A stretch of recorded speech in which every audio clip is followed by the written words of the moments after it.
Have you ever sat alone, staring at your phone, asking yourself, why did she disappear?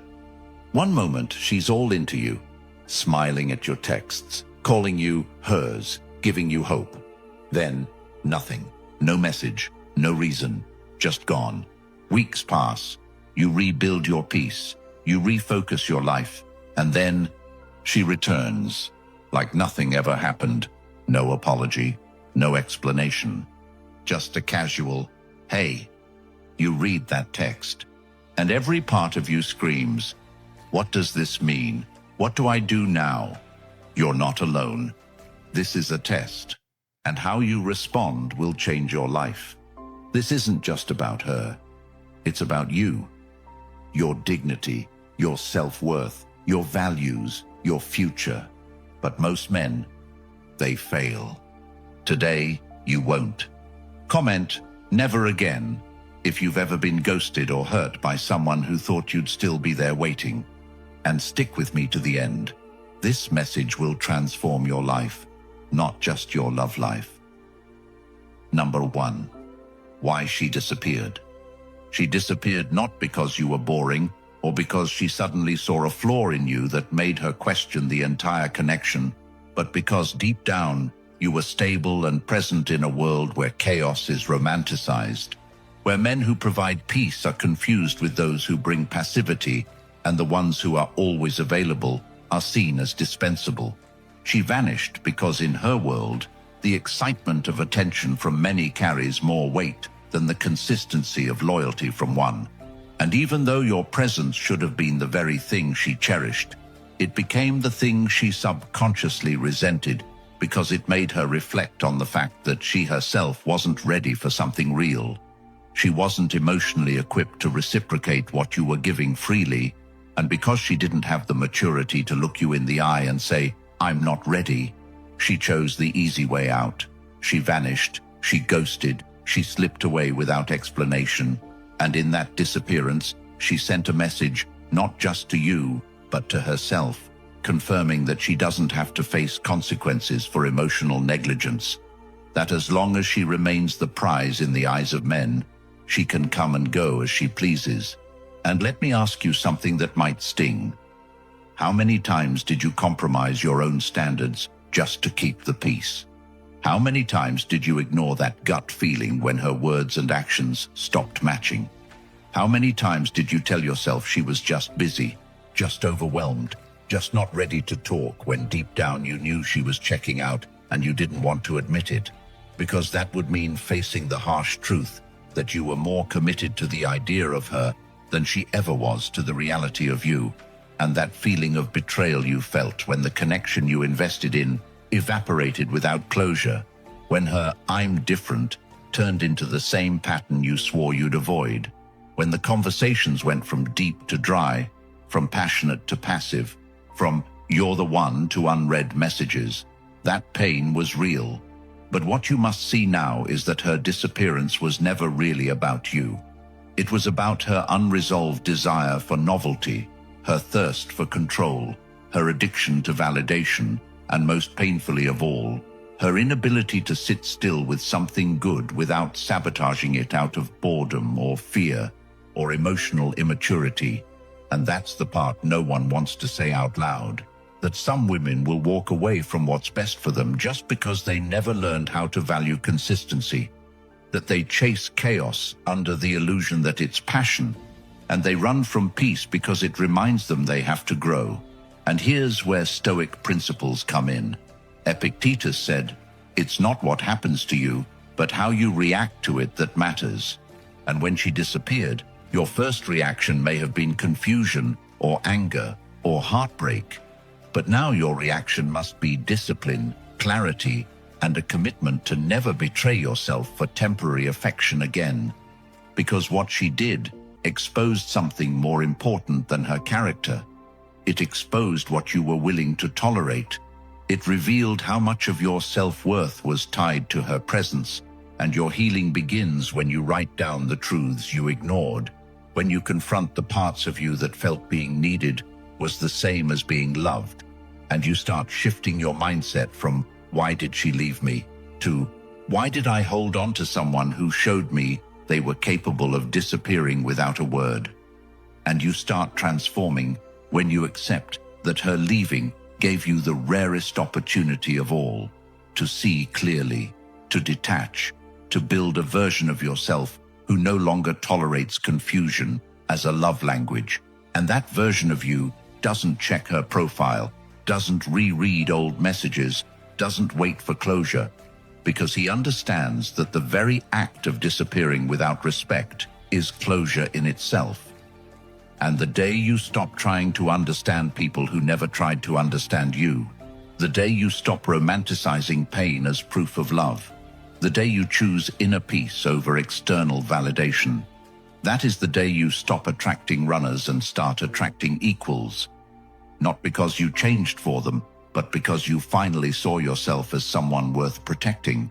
And while she may have thought leaving would put you in limbo, what she didn't realize is that she created space for you to evolve into a man who would never again beg for what should be freely given: respect, effort, truth.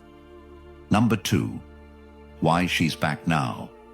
She's back not because she's realized your worth in some moment of pure reflection and heartfelt change, but because the world she left you for didn't offer her what she thought it would, because the attention she chased ran dry, the excitement faded, the so-called options weren't real contenders, they were distractions. And when the high wore off and the emptiness came back, when the validation stopped flooding in like it used to, when the conversations became surface level and the attention was cheap and temporary, that's when you came to mind, not because of love, but because of memory, because you represented something she took for granted: stability, truth, care, presence, things she didn't value when she had them, but started craving again the moment she lost them. And now she's knocking again, casually, without apology, with a smiley face and a "Hey stranger," as if she didn't disappear without a word.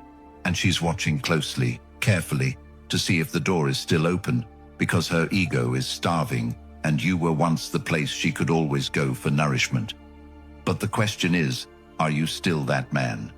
Are you still available for the woman who walked out on you without looking back? Because make no mistake, this isn't love returning. It's entitlement. It's a test.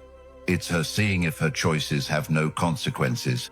And most men fail this test because they mistake her return for redemption, when really it's a rerun. The same pattern playing again, this time just delayed. And if you open that door too quickly, if you welcome her without requiring truth, without demanding growth, without even asking the hard questions, you are not being forgiving, you are being forgettable. Because what she sees in that moment is a man who places his need for connection above his need for self-respect. And she may smile, and she may say she missed you, but what she's really saying is, she missed how easily you gave, how readily you loved, how little she had to work for your devotion.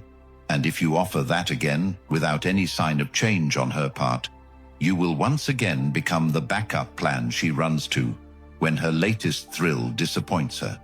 And this is where Stoicism becomes more than a philosophy. It becomes survival, because when Marcus Aurelius wrote, "You have power over your mind, not outside events. Realize this, and you will find strength," he was preparing you for moments exactly like this.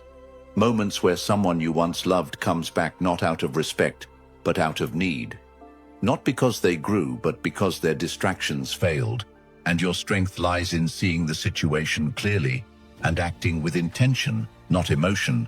Because reacting emotionally to a situation that demands principle is how you lose your progress. And this time, you've grown too much to go back. And yes, it's tempting. Yes, the nostalgia is powerful. But memory without growth is manipulation.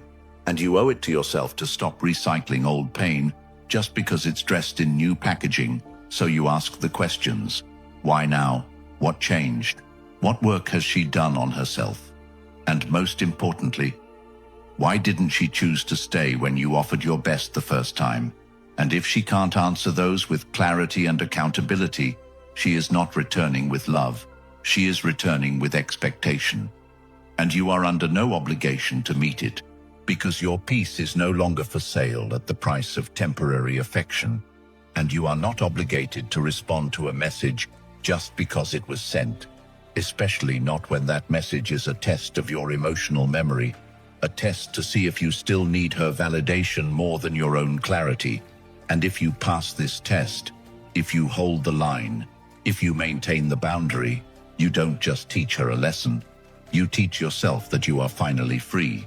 Because freedom isn't walking away from her, it's walking toward yourself. It's choosing the version of you that no longer begs to be seen, that no longer sacrifices peace for attention, that no longer waits for the person who left to find the wisdom to return. And in that choice, you don't just reclaim your power. You become the man who no longer needs to be chosen to feel worthy, because he has already chosen himself. She'll try to come back again, but this time you'll know exactly what to do.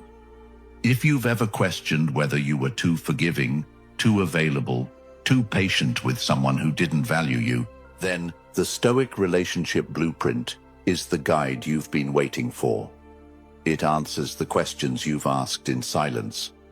Why did she leave? Why is she back? What should I do now? And more importantly, it hands you the tools to reclaim your peace, set powerful standards, and never fall for the same cycle again. This isn't just a book. It's a weapon, a shield, a reset button. Once it's yours forever. You'll always have access to this knowledge, this clarity, this roadmap back to yourself. The link is in the comments. Don't wait for another heartbreak to wake you up. Make the decision now that you'll never be caught off guard again. Number 3. The ego test. This isn't a message, it's a test.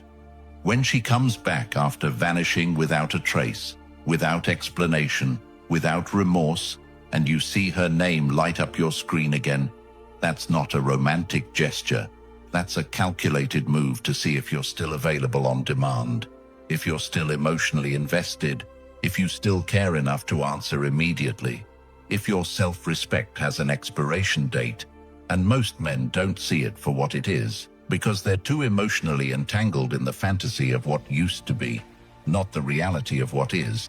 They mistake her return as a sign of maturity, when it's more often just curiosity or convenience or boredom or loneliness.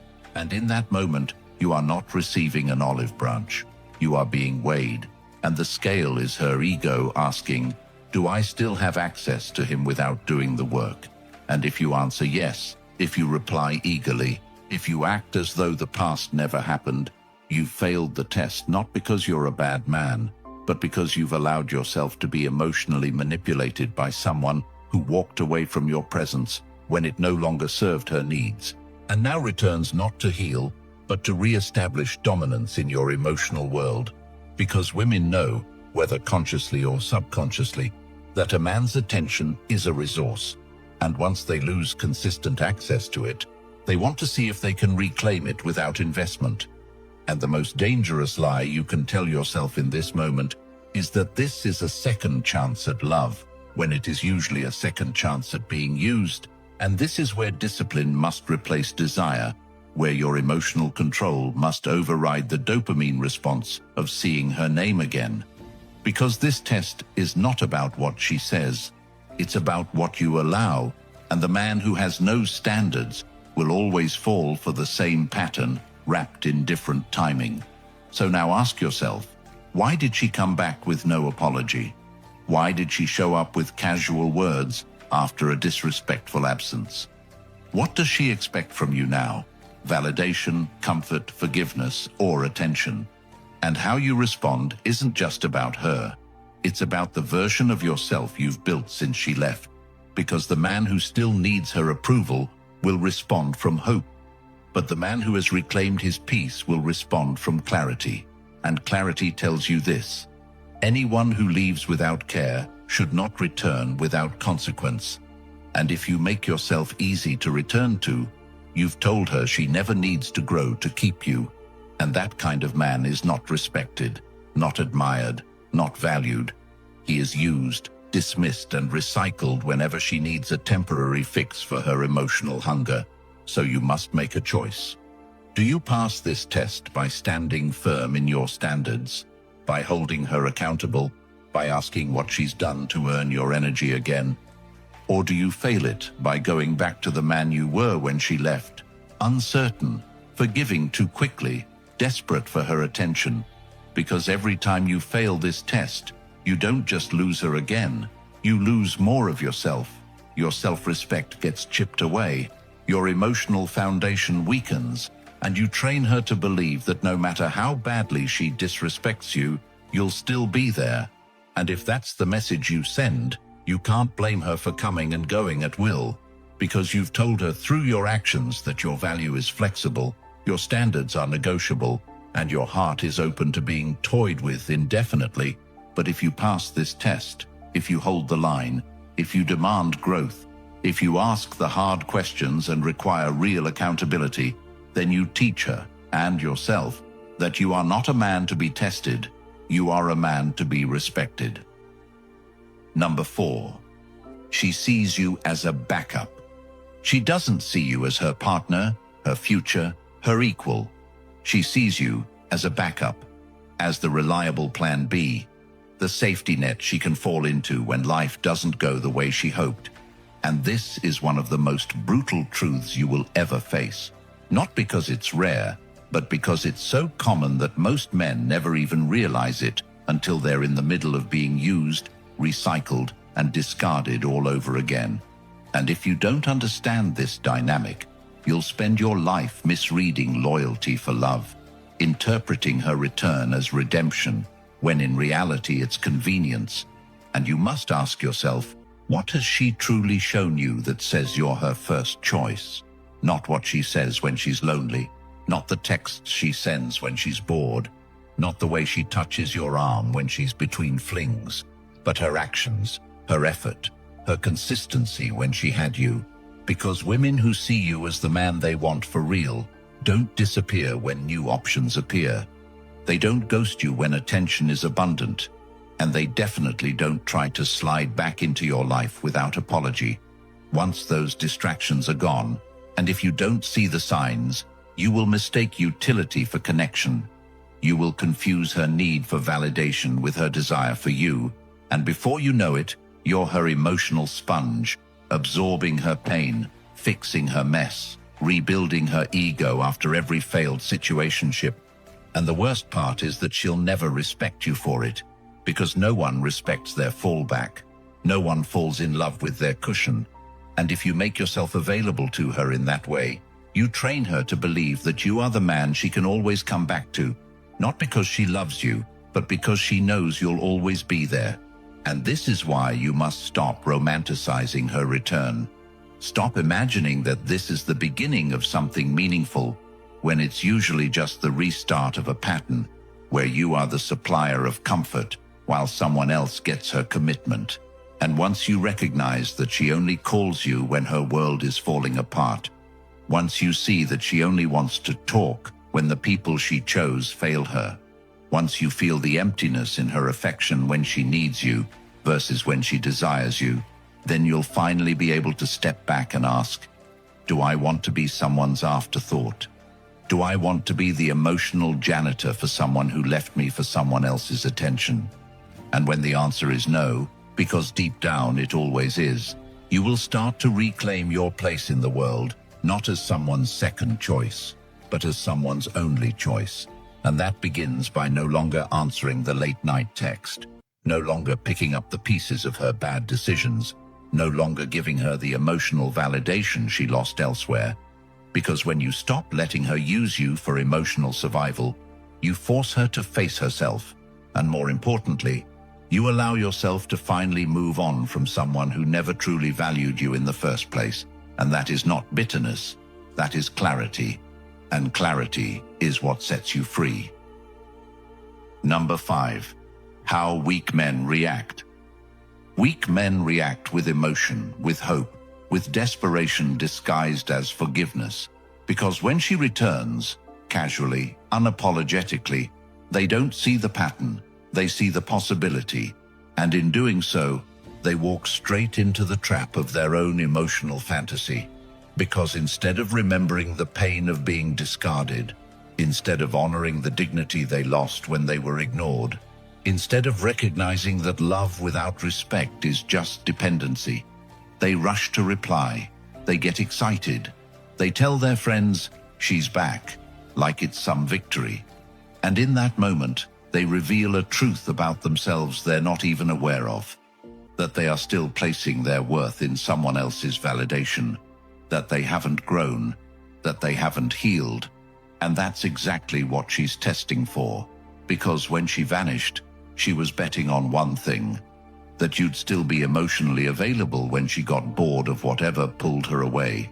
And if you reply with warmth, if you act like nothing happened, if you pretend that abandonment is just part of dating now, you tell her everything she needs to know, that she can disrespect you and still be welcome back, that you'll sacrifice your dignity for the idea of love, that you haven't built anything in her absence except a deeper attachment to someone who never deserved you in the first place. And this is what separates weak men from strong ones. Not how much they feel, but how they act on those feelings. Because the weak man will justify her behavior. He'll say, "She was confused," or "She needed space," or "Maybe she was scared." And all of those excuses are just masks for one thing: fear. Fear of being alone. Fear of never finding someone else. Fear that this was his only chance at something real. And when you operate from fear, you give power to those who hurt you. You teach people that your boundaries are negotiable if they're attractive enough, if they cry hard enough, if they just say the right words at the right time, and you keep falling into the same cycle, not because of her, but because of you. Because you keep choosing comfort over character, fantasy over fact, weakness over wisdom. But the man who has evolved, the man who has built himself in the dark, who has sat with the pain and turned it into power, he doesn't react. He responds, and that response is never emotional. It is measured, it is grounded, it is clear. You don't get access to me just because you want it. You get access because you've earned it. And if she hasn't earned it, with truth, with change, with consistency, then her presence is a threat to your peace, not a reward for your patience. And the man who understands this will never again be manipulated by nostalgia, by loneliness, by the illusion of love that shows up only when it's convenient. And in that understanding, he becomes untouchable. Number 6. What high-value men do. The man she can't manipulate is the man who mastered himself. And when she comes back acting like nothing happened, laughing at your memes again, sending a photo of her coffee like you were just talking yesterday, you will only have two responses. Either you slip back into being the same man who waited for her, or you show her you're no longer him. And what separates high-value men from the masses isn't how much they earn or how good they look. It's how firmly they refuse to entertain people who cost them peace without paying them respect. Because when a woman disappears and then reappears without a single word of truth, without acknowledging how she disrespected the connection, without accountability, it's a test of your evolution. It's her seeing if your value is still available at yesterday's price. And most men fold because they never learned to sit with the void. They never developed the patience to let a loss teach them discipline. But the man who has done the work, who spent the night she was gone building his purpose, getting stronger, getting focused, and rewriting the rules of who has access to him, that man doesn't just think twice before letting someone back in. He makes them climb to where he is now. Because he knows what it took to rebuild himself from the disappointment. He remembers the pit in his stomach when she ignored his messages, the way he kept checking his phone like a lost boy hoping to be chosen again. But that boy became a man not by chance, but by decision, by saying, "Never again," by refusing to allow his value to be determined by someone else's whims. And that man doesn't chase closure. He creates it. He doesn't beg for explanations. He demands truth or walks without a word. He doesn't get angry when she returns. He gets clearer because he understands this. Love without respect is manipulation in disguise, and you can't demand both love and boundaries if you don't enforce consequences.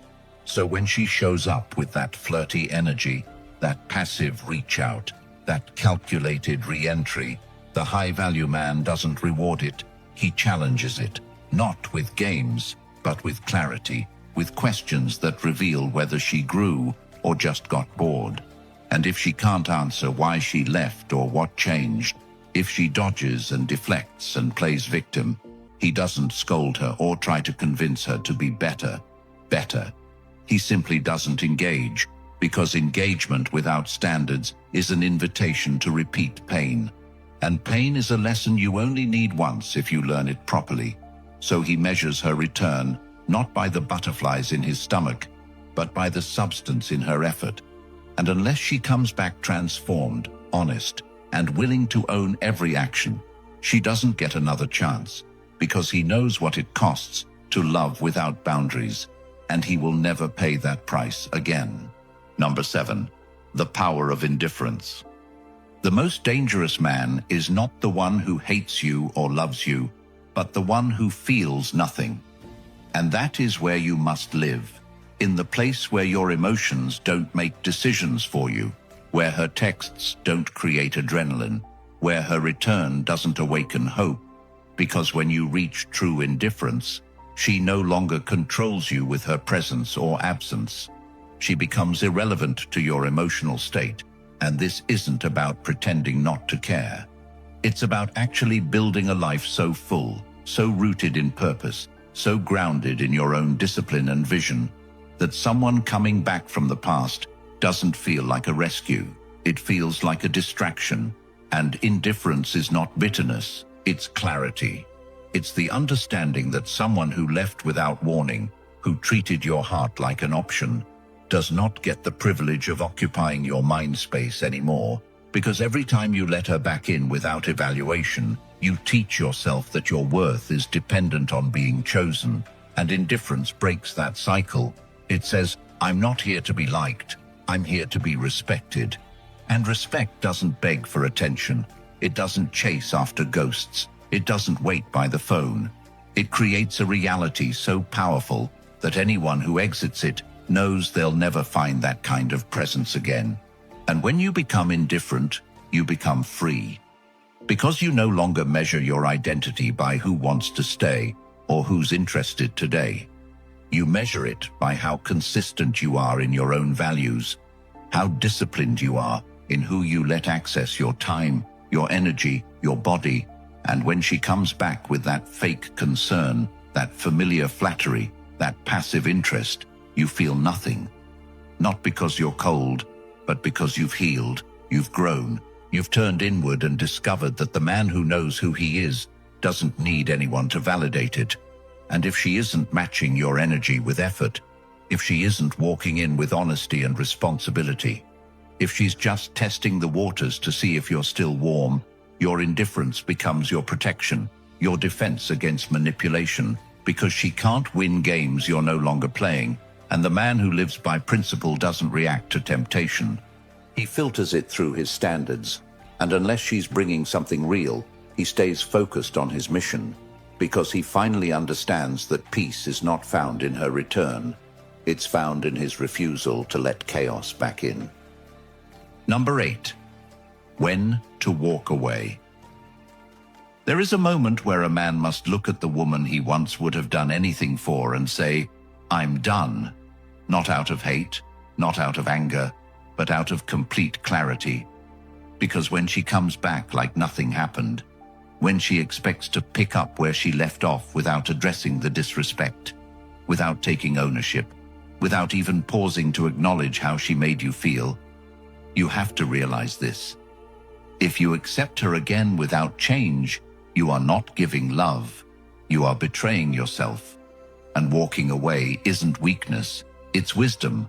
Because sometimes the most loving thing you can do for yourself is let go of someone who didn't care enough to stay, someone who didn't fight when you were willing to, Someone who made you feel like a burden when all you wanted was connection. And that kind of woman, the one who disappears and reappears without growth, is not here for your healing. She's here for your energy, for your validation, for your reassurance. And the minute you stop providing that, she's gone again. And this is why you must walk away, not just from her, but from the part of you that thought being chosen meant being worthy. Because you were already worthy, even when she didn't see it, especially when she didn't see it. And walking away is the final act of love. For yourself, it's saying, I will no longer entertain the people who couldn't appreciate me when I was giving them everything. And that moment is not a loss, it's a liberation, because the man who can walk away is the man who cannot be broken. He doesn't need closure to move forward. He doesn't need apologies to find peace. He just needs to remember who he is and what he deserves. And walking away isn't about making her regret it. It's about reclaiming the time you spent waiting, the energy you spent hoping, the dignity you lost when you begged for her attention, and when you finally stopped looking back, when you stopped checking her stories, when you stop analyzing her messages for hidden meanings. You begin the real journey, the one where you build a life that doesn't require anyone's validation to feel complete.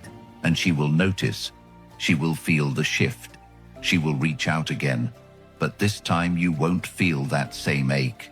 You won't feel that same pull because you've already walked away internally. And the final walk is just a formality. And when that day comes, when you no longer need her to understand your value for you to stand in it, you will have won, not just over her, but over the version of yourself who once believed that love without respect was enough. You've been through enough. You've given chances to people who didn't deserve access. You've begged for clarity from someone who knew exactly what they were doing. No more. If you're tired of repeating the same emotional cycles, if you're done being the man who gets hurt and confused and blamed for simply caring too deeply, the Stoic relationship blueprint will be your final turning point. This is the truth they never wanted you to hear. This is the emotional armor they hoped you'd never wear. Inside, you'll learn how to never fall for manipulation again, how to master your emotions without losing your heart, and how to lead in love without losing yourself. It's in the comments. It's yours forever. Grab it now before another round of regret finds you. Comment, I choose power, if you're ready to reclaim your peace and protect your future. Like this video if it hits something deep. Subscribe so this message finds the next man before it's too late.